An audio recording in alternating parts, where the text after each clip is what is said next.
My name is Javiera. My name is Constanza. And today we are going to teach you about predictions. Let's get started.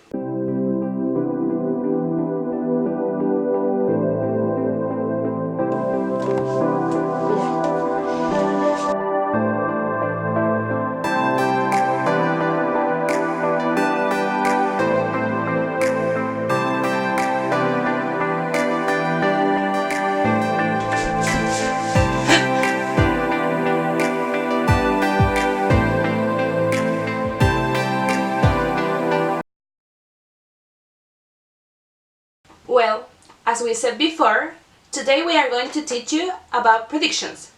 How do we predict the future? Well, there are a couple of ways. Most of the time, it depends on how sure you are that something is going to happen and where is your prediction coming from. The most important question is, how do we know? So, if there is some evidence or some outside information that makes you think that something is going to happen, we use be going to. For example, she's going to have a baby. So basically, if you see a woman with a big belly, you are completely sure that she's pregnant. Another example is, I'm going to get hit by a car. This is for sure. Now, I want to explain to you the most common contraction. I'm talking about gonna. This is when something is going to happen when you are 100% sure. The structure of the going to is the pronoun plus the verb to be in present simple plus going to plus verb. For example, I'm going to travel to New York this year. On the other hand, when your prediction is based on your personal knowledge or on your feelings, we use will, usually with I think first. For example, I think I will not be able to deal with my depression on my own. So this is my judgment, not a professional opinion. Another example is, in future, everyone will drive electric cars. Here we have this structure. Pronoun plus will plus verb in infinitive plus complement. Now we are going to explain how to use modal verbs to talk about predictions.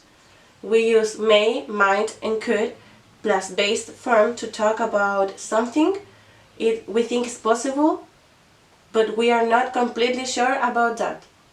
Here you have a list of some modal verbs and its negative forms.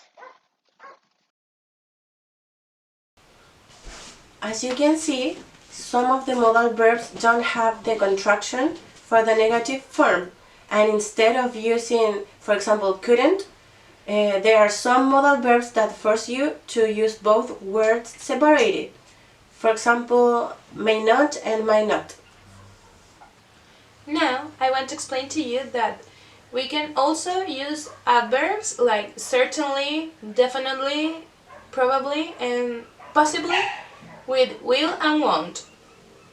These adverbs help us to recognize what is more or less certain to happen. Here we have some examples.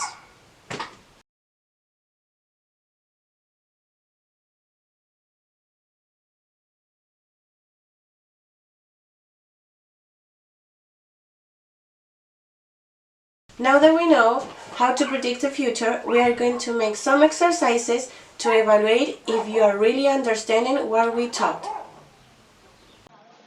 Okay guys, now in your screen you can see a test that you have to do. You have a minute and a half.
Okay, time is up, guys. Now we are going to show you the answers.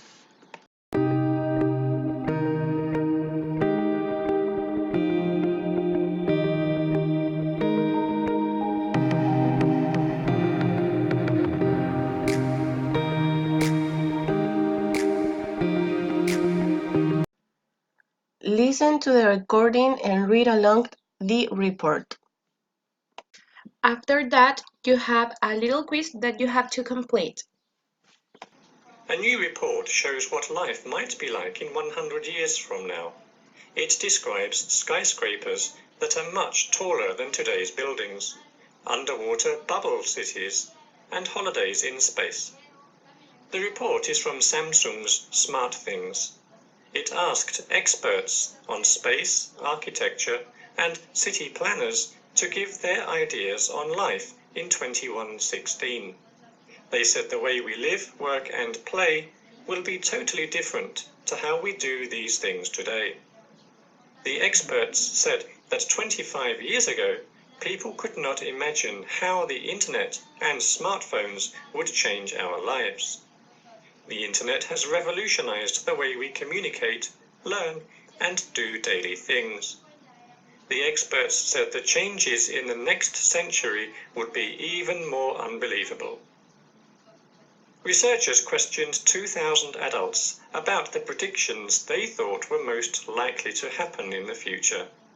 They predicted that in the future, few people will go to an office, but will work from home and have virtual work meetings. People will have advanced 3D printers that will let you download a design for furniture or a food recipe and then print the sofa, table, or pizza at home. There will also be less need for visits to the doctor. We will all have a home health capsule that will tell us what the problem is and give us treatment. We will also be going into space for holidays and to get resources that we have used up on Earth. A prediction that was missing was whether people would still need to study English. Okay, guys, now you have to answer the following test. Good luck!